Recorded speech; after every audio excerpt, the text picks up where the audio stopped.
نوتدونی اولین فروشگاه نوت موسیقی در ایران.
سلام دوست من، شما پیشنمایش این آموزش رو مشاهده کردید.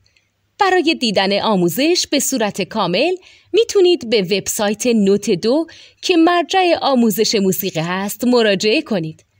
همچنین برای تهیه نوت موسیقی مرتبط با این آموزش هم میتونید به وبسایت نوتدونی که بزرگترین آرشیو نوت موسیقی در ایران هست مراجعه کنید.